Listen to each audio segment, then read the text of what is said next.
Muy buenos días, muy buenas tardes, muy buenas noches. Te habla el pastor Carlos Betancourt de la iglesia Brainerd Baptist Church. Estamos contentos de que hayas sintonizado nuestro canal, pero queremos recomendarte a que busques una iglesia donde puedas crecer tú y tu familia en una forma saludable. Bendiciones. Hasta pronto.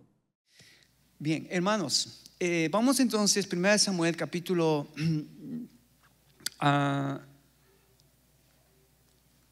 16, pero el personaje que vamos a comenzar a estudiar, y voy a tratar de hacer algunas pinceladas de esta mañana para poder introducirnos en la vida del rey David.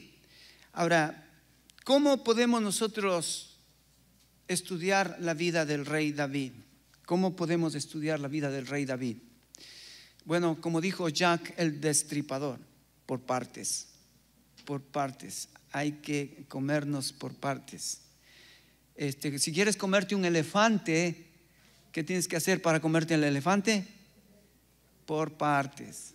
No te puedes comer todo el elefante, tienes que comerte poco a poco. Entonces te vas a tener buena comida para largo tiempo. Bueno, la vida de este hombre, David, es fascinante. Creo que es uno de los personajes más extraordinarios y polémicos en la palabra de Dios. Si bien es cierto, tenemos muchos otros héroes que encontramos ahí, especialmente en Hebreos capítulo 11 vas a ver los héroes de la fe, pero si vas allí, por ejemplo, personajes que son tipo, sombra y figura de Cristo. Escucha, esto es importante. Cuando tú leas el Antiguo Testamento y veas los personajes, mira el tipo de Cristo, mira la sombra que apunta a Cristo, mira el símbolo de ese personaje que apunta hacia Jesucristo. David es tipo, sombra y figura de Jesucristo. Este es un personaje espectacular. Yo creo que ningún cristiano que se cree conocedor de la Escritura o se cree conocedor del libro de Dios no puede pasar por alto la vida de este personaje David. Ahora, ¿cómo podemos nosotros estudiar la vida del rey David? Vamos a dividirlo en 4 partes, porque 4 partes son, digamos, lo que abarcaría todo lo que es la vida de David.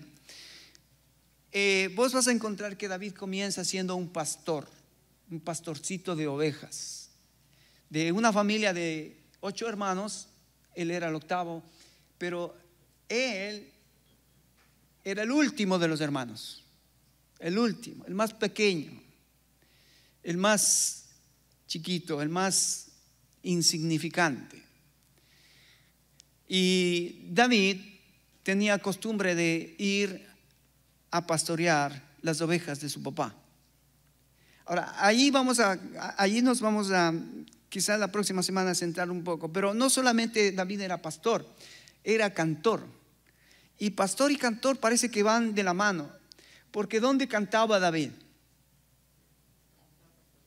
En el campo, cuando él salía, y seguramente él tocaba el arpa, dice, porque cuando Saúl después se enferma, él pide que alguien toque el arpa delante de él y le dicen: David es el muchacho que toca para sus hermanos, para su familia, tráelo a David. Y los llevan a David a la presencia de Saúl para que aplacara el demonio que tenía Saúl, o el espíritu malo que tenía Saúl. Pero entonces parece que pastorear y ser un cantor iban de la mano. Entonces vamos a ver la etapa de este David como pastor y cantor. Pero después David da un salto en su vida, porque parece que durante su tiempo de juventud, ¿y de qué edad estamos hablando de su juventud? Estamos hablando de los 15 a los 20 años que David era el pastor de los campos, el pastor que cuidaba las ovejas, el pastor que defendía las ovejas con su propia vida. Después vas a ver que David, él mismo cuenta que él, para defender las ovejas, mataba leones, mataba osos. Wow, este muchacho estaba muy adiestrado para defender las ovejas. Da el salto y luego se convierte en un guerrero. Y fíjate que la primera batalla que él comienza peleando es a los 17 años. Dice que David era un jovencito, que él empezó a los 17 años cuando se dio cuenta que Israel estaba siendo atacado por los filisteos, y hubo un soldado de los filisteos que vino a desafiar al escuadrón del ejército de Jehová de los ejércitos. Vamos a ver un poco esa historia, porque esa historia le hace a David famoso. Pero fíjate cómo esto es interesante. Nosotros cuando vemos la historia de David y vemos cómo David destruye a Goliat, nosotros nos impresionamos. Wow, este muchachito se arma de valentía y va contra un gigante. Bueno, cuando nosotros leemos esa historia, posiblemente esa historia no se va a repetir en nuestra vida, de enfrentarnos con un más grande que nosotros físicamente. Pero sí podemos sacar algunas conclusiones, algunos principios de que nosotros también estamos siendo enfrentados a diario con gigantes. Yo no sé cuál es el gigante que tú luchas a diario, pero va a haber gigantes. Pero la historia de David es hacernos ver que David, cuando él pone su fe en Dios, se puede vencer a los gigantes. Esa es la historia, ese es el principio que tenemos. Pero va más allá de David luchando contra Goliat. Escúchame, hermano, David lo que está enseñándonos es que iba a venir uno que es más grande que David, y uno que iba a pelear con un enemigo más grande que Goliat. Y este que iba a pelear con este más grande que Goliat iba a aplastar la cabeza del enemigo. ¿Quién es ese más grande? Jesús. Así que fíjate qué lindo que en esta historia de David tenemos un retrato de lo que iba a suceder en el futuro, de uno que iba a venir para vencer al enemigo más grande que tiene la humanidad. Por eso es que David es figura, sombra, tipo de uno que es más grande que él mismo. Ahora te voy a mostrar un poquito esto, es maravilloso cuando vamos a ver David. Él en su inspiración que tiene del Espíritu Santo, cuando él escribe los salmos como cantor. ¿Sabes cuántos salmos escribió David? ¿Quién da más? ¿Quién da menos? ¿Quién da más? ¿Quién da menos? David escribe de los 150, escribe 73 salmos. Y es maravilloso, cada salmo que él escribe, vas a ver que él habla de adorar a Dios, de frustrarse con Dios, de reclamarle a Dios, y ves cómo David comienza a tener una sinceridad con Dios. Bueno, vamos a ver eso un poquito. Pero entonces David es pastor, David es cantor, 73 salmos. Luego salta a esta etapa muy importante en su vida, que es de ser un guerrero. Un guerrero. El primer enemigo que tiene David que vencer como guerrero, pero fíjate que él lo hace de una forma diferente a como cualquier otro mortal lo haría. ¿Qué harías tú con tu enemigo? ¿Qué harías con tu enemigo? Abel, si vos sabes que hay alguien que te va a robar esta noche tu casa, sabes dónde vive y sabes cuál es su debilidad, ¿qué harías? Bueno, yo llamaría al 911 para que vaya y le agarre el tipo. Pero mira, cuando David se entera de que el rey Saúl le quiere matar, Wow, imagínate. David comienza a huir de su peor enemigo, Saúl, el rey Saúl. Y vamos a ver esa historia, porque esa historia también es muy importante que lo podamos nosotros ver a través de toda la Biblia, porque David respetó en el plan de Dios quién era Saúl.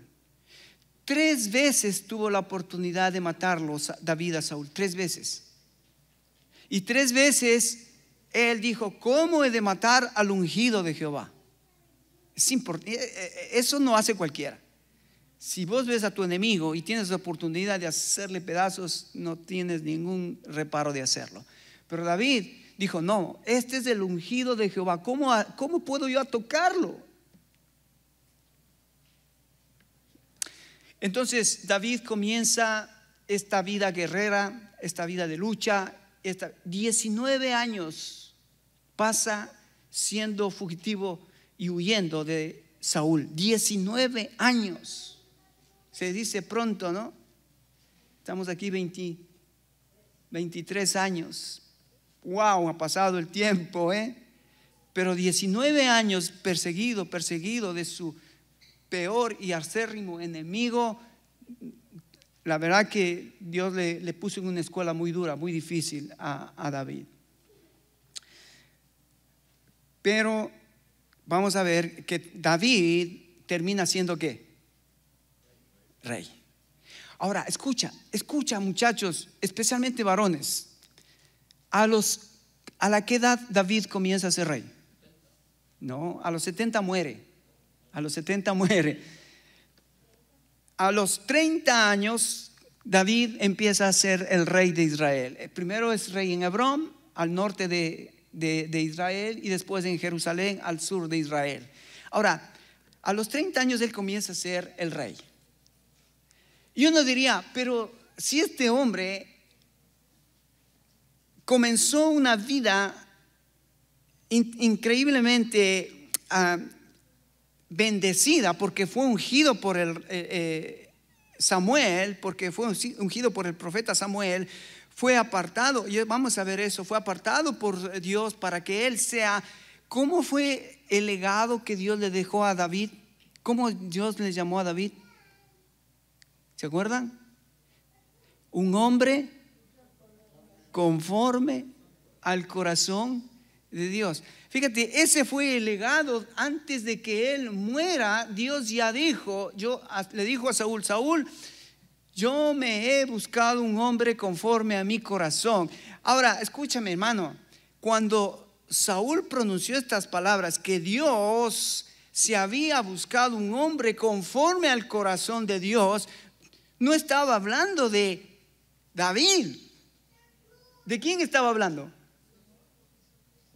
De aquel que iba a venir, su hijo Jesucristo, que él iba a ser el hombre conforme al corazón de Dios verdaderamente. Jesucristo, no David. David es la sombra, el tipo, la figura de aquel verdadero hombre que iba a venir. Jesucristo. Fabuloso, fabuloso. Así que este personaje es importantísimo, porque toda su vida es eso, una figura, una sombra de lo que iba a venir. Y ese que iba a venir es Jesucristo. Quiero que vengas a 2 Samuel capítulo 23. Ven conmigo, 2 Samuel capítulo 23. Y David, ya para terminar sus días, David hace una oración y hace una reflexión a su hijo Salomón. Y dice así en el capítulo 23, 2 Samuel. ¿Estás conmigo? Levanta tu Biblia, por favor, quiero ver tu Biblia. Acá tu Biblia, 2 Samuel capítulo 23. Ok, muy bien. Mira, sígueme, versículo 1, dice: estas son las palabras postreras de David. Dijo David, hijo de Isaí, dijo aquel varón que fue levantado en alto, el ungido de Jacob, el dulce cantor de Israel. ¿Por qué crees que menciona la Biblia que David era el dulce cantor de Israel, 73 salmos para adorarle a Dios. Y muchos de esos aún todavía cantamos. Jehová, roca mía, fortaleza mía, castillo mío, ¿en quién temeré? ¿De dónde viene? Del corazón de David, del dulce cantor de Israel.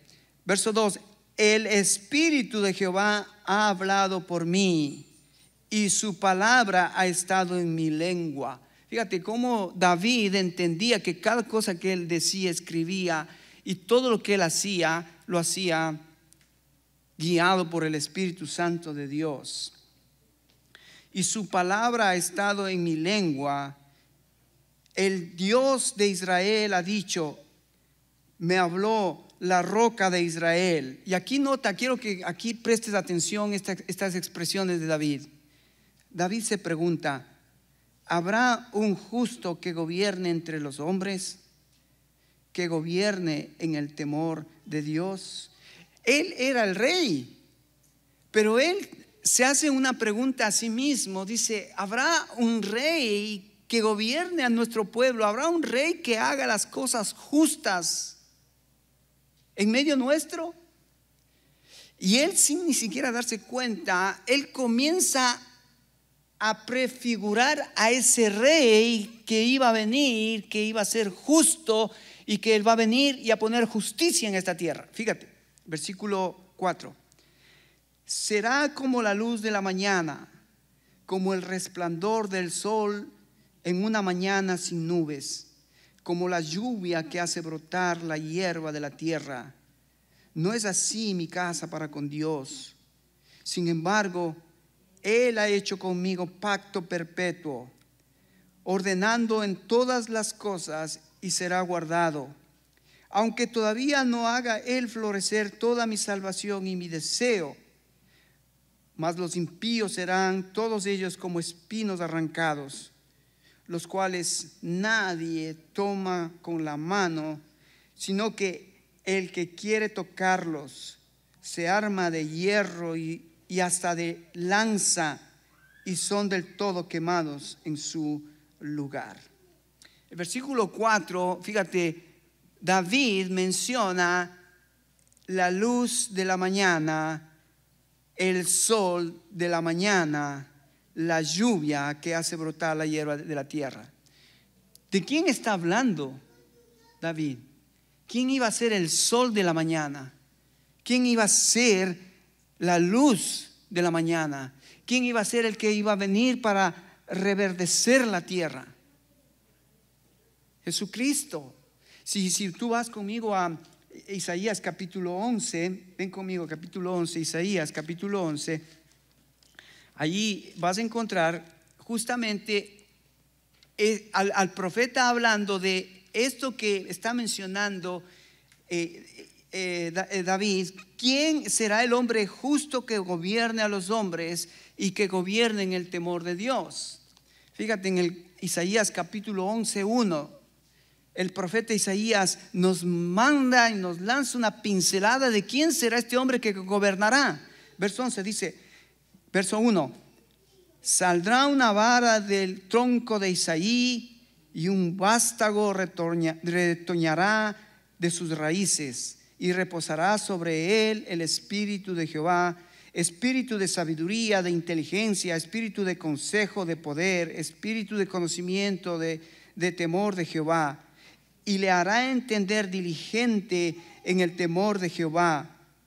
No juzgará según la vista de sus ojos, ni arguirá por lo que oigan sus oídos, sino que juzgará con justicia a los pobres, y arguirá con equidad a los mansos de la tierra, y herirá la tierra con la vara de su boca, y con el espíritu de sus labios matará al impío. Mira lo que dice, nota el versículo 5, dice, Él será la justicia, cinto de sus lomos, y la fidelidad, ceñidor, ceñidor de su cintura. Él es la justicia. Él es el prometido, Él es el que va a venir a reinar, y cuando Él reine realmente habrá justicia y paz en este mundo. Amén. Así que fíjate, David, él sabía, si te digo quién es el camino, quién es la luz, quién es el agua, sabemos. Pero sabes que cuando Jesucristo les dijo a los discípulos todas esas cosas, los discípulos no entendían. No entendieron hasta que Él murió y hasta que le vieron resucitado. Pero en la vida ellos no entendieron que lo que Jesucristo les estaba diciendo. Por ejemplo, cuando Él les decía: yo soy el pan, tienen que comerme. Muchos dijeron: ¿cómo? Este es caníbal, ¿quiere que le comamos? No entendían. Dice: yo tengo la verdadera sangre, el que bebe mi sangre no morirá jamás. ¿Cómo? Quiere que le saquemos la sangre para... No le entendían, como muchos ahora tampoco lo entienden.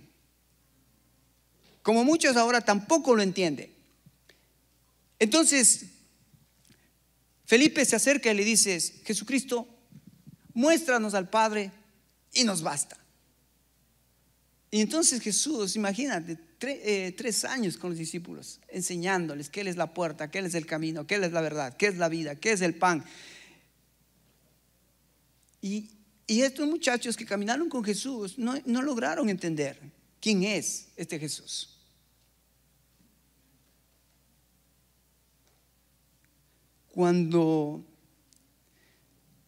Cuando Esteban fue apedreado por los judíos, Hechos capítulo 7, vos vas a ver que Esteban, cuando él predica a los judíos y les habla de que ellos rechazaron en el pasado, rechazaron a Abraham, rechazaron a José, rechazaron a Moisés, rechazaron la ley, rechazaron el tabernáculo, rechazaron lo que Dios le había dado a Israel, rechazaron. Y dice: ahora ustedes, judíos, han rechazado al Hijo de Dios.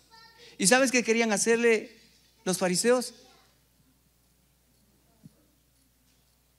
¿Sabes lo que hicieron? Le apedrearon a Esteban. Y porque Esteban les encaró y Esteban les enfrentó, Esteban les dijo: ustedes son un pueblo que rechazan las cosas de Dios, menosprecian las cosas de Dios. Dios les dio líderes, los mataron. Dios les dio la ley, lo desecharon. Dios les dio una tierra y han hecho idolatría en la tierra. Dios les dio un tabernáculo, y en el tabernáculo, que estaba la presencia de Dios, estaban haciendo sacrificios indignos. Esteban termina diciendo: ustedes rechazaron al santo.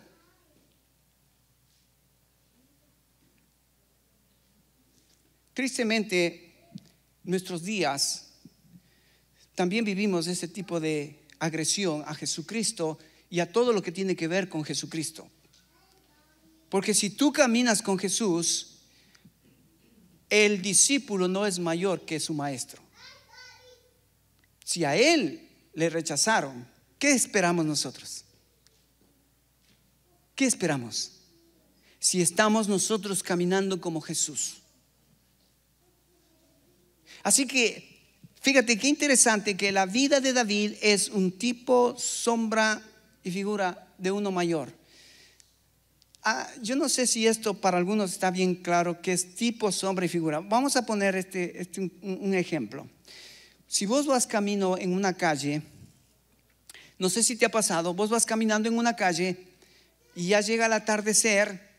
Cuando vos caminas, ¿qué ves atrás tuyo? La sombra, ¿verdad? Entonces, si alguien va atrás tuyo, ¿qué va pisando? Va pisando la sombra, ¿sí? Pero la sombra no eres tú. La sombra es simplemente una proyección de lo que eres tú. Pero entonces, cuando alguien va y te agarra por los brazos, ¿qué está haciendo? está agarrando la esencia de tu persona. Está experimentando a la persona, no a la sombra. Entonces, en el Antiguo Testamento encontramos a todos estos personajes y a David, incluyendo que él era solo una sombra del que había de venir, que era el verdadero personaje que él trataba de demostrar. Te voy a demostrar en 3 salmos que él escribe. Salmo capítulo 2, versículo 7. Salmo capítulo 2, versículo 7. Por favor, ve a tu Biblia. Vamos a verle a David hablando de esa sombra que él era, pero que él no hablaba de él, pero estaba proyectando a alguien que iba a venir después de él. ¿Qué dice el Salmo 2.7? Abel, ¿puedes leerlo? No, acá, Israel, ¿tienes 2.7?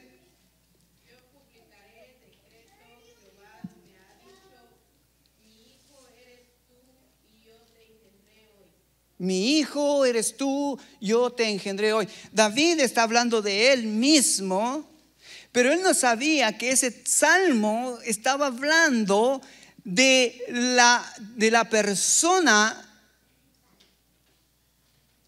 de otra persona que no era David. David él escribe el salmo que él era un hijo de Dios, que él nació como hijo de Dios, como un hijo de Dios, pero había otro mayor que fue engendrado por el Padre y era su hijo. A ver si esto entendemos. David estaba hablando de él mismo en el Salmo 2.7. Él dice: yo te engendré hoy, tú eres mi hijo. Estaba hablando de esa experiencia de David, que él era hijo de Dios, había sido engendrado por Dios para ser rey de Israel. Pero el texto no está hablando de la sombra, está hablando de la persona que iba a venir. Gálatas 4:4, ¿te acuerdas lo que dice? En el cumplimiento del tiempo Dios envió por medio de mujer, ¿a quién? A Jesucristo. O sea, Jesucristo era el Hijo de Dios, engendrado por Dios. Cuando escuchas esa palabra engendrado, esa palabra es muy importante, porque cuando, por ejemplo, tú engendras tu hijo es parte de tu propia esencia, naturaleza. Él se va a reír como te ríes, él va a caminar como caminas, él va a pensar como piensas muchas veces, ¿sí o no? Bueno, Jesucristo era engendrado por el Padre, no por el hecho de que le haya creado al Padre, sino porque el Hijo desciende del Padre con las mismas características de Dios. El Hijo es eterno, el Padre es eterno. El Hijo es omnisciente, el Padre es omnisciente. El Hijo es omnipotente, el Padre es omnipotente. Todas las características del Padre tiene el Hijo, todas las características del Hijo tiene el Padre. Por eso Jesucristo es Dios. Entonces David escribe en el Salmo 2.7 no de él, sino está escribiendo de del Hijo que iba a venir en el cumplimiento de los tiempos. ¿Ok? Entonces ahí nota, primero, el Salmo 2.7, importantísimo para nosotros, importantísimo. David usa los salmos para presentarnos al verdadero rey que iba a venir. Salmo 16.10. Alguien que lo lea. Salmo 16.10. Encontramos entonces ahí a David hablando de su nacimiento, su engendramiento como hijo. Pero ahora, ¿qué dice Salmo 16.10? Duro.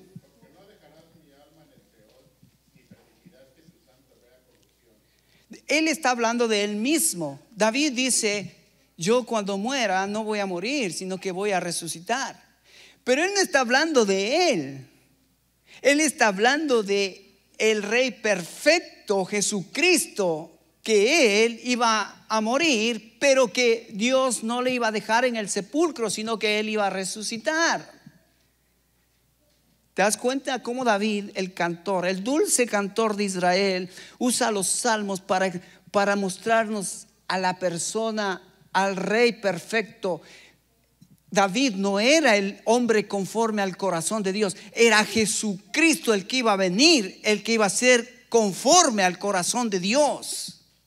David era un simple tipo, sombra del verdadero que iba a venir. Fíjate este otro salmo, el Salmo 110:1. Alguien que lo lea. El Salmo 110:1. Hemos hablado entonces de que Dios engendra a su Hijo, al verdadero Hijo de Dios. Dios resucita a su Hijo, al verdadero Hijo de Dios, que es Jesucristo. Salmo 110:1. Jehová dijo a mi Señor: siéntate a mi diestra hasta que ponga a tus enemigos por estrado de tus pies. ¿De quién está hablando David? De Cristo. De Cristo. De ese momento en que Jesucristo iba a resucitar e iba a subir al cielo e iba a sentarse a la diestra de Dios. Y de ahí iba a reinar a la humanidad. Así que fíjate qué interesante cómo Dios utiliza a David cuando él escribe los salmos para proyectarnos hacia el personaje más importante. No es David, es Cristo. Cristo. Y cierro esta pequeña introducción porque fíjate, Dios con David hace algo interesante. Dios hace un pacto con David. Segunda de Samuel, capítulo 7, verso 12. Dios hace un pacto con David y le dice: David, de tus lomos, de tu descendencia, vendrá el rey. ¡Wow! Qué increíble que David tuvo este privilegio de saber que de su descendencia iba a venir el verdadero rey. ¿Alguien puede leer 2 Samuel 7:12?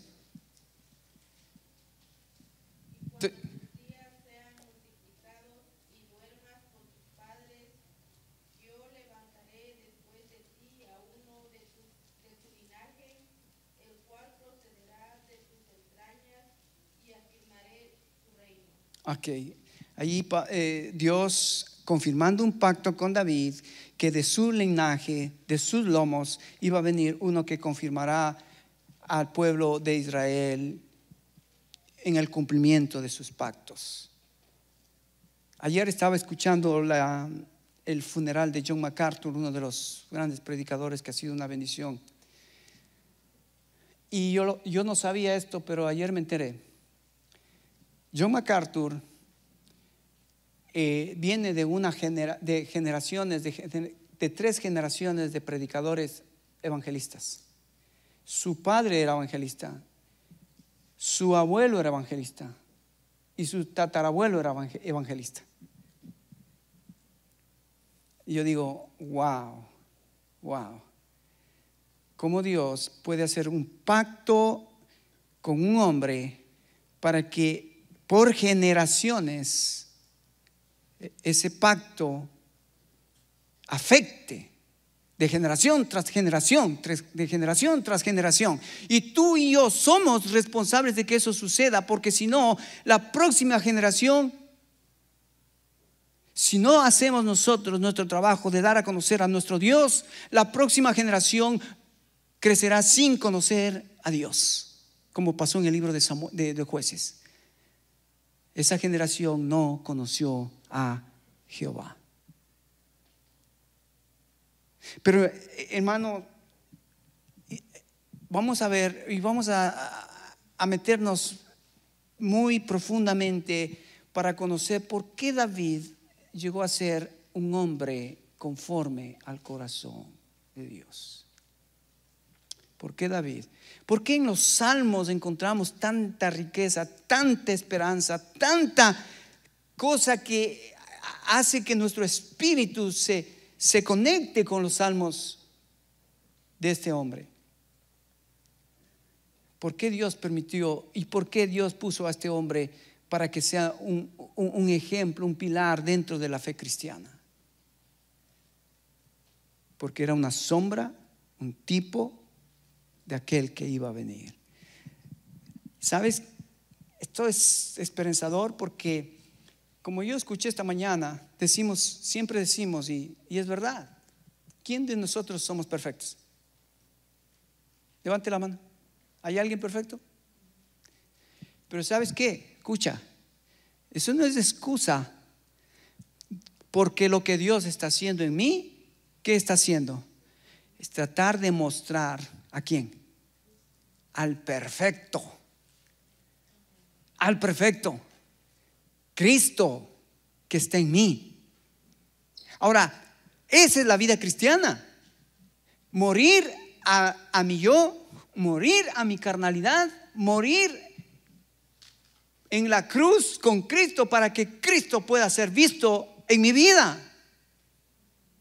Eso fue lo que vas a ver y vamos a ver en la vida de David. Cuando lees los salmos, vos vas a ver cómo David exalta a Cristo. Él ni sabía, pero él exalta a Jehová. Así que la vida de David puede ser un desafío para nosotros, y esta es la pequeña introducción. David como el pastor de Israel, David como el cantor de Israel, David como el guerrero de Israel, David como el rey de Israel. Pero recuerda, David es simplemente una pequeña sombra, un tipo de aquel que iba a venir, que es nuestro Señor Jesucristo. Amén. Amén. Bien, vamos a parar aquí. Y yo, ¿me pasas al otro? Si quieres esto, al final puedes pasar. Tengo ahí una copia para que te lleves. Pero, exacto. Me gusta esto. ¿Sabes por qué? Porque las imágenes, las figuras quedan más claras en la imagen. Por eso es que me gustaría que más bien te lleves este cuadro en tu mente. Cuando hablamos de David, que tu mente asocie rápidamente al pastor, al cantor, al rey y al guerrero que encontramos en este personaje. Amén. Así que si quieres, después puedes pasar recogiendo una copia del bosquejo que tienes ahí. Bien, vamos ahora a pasar a la cena del Señor.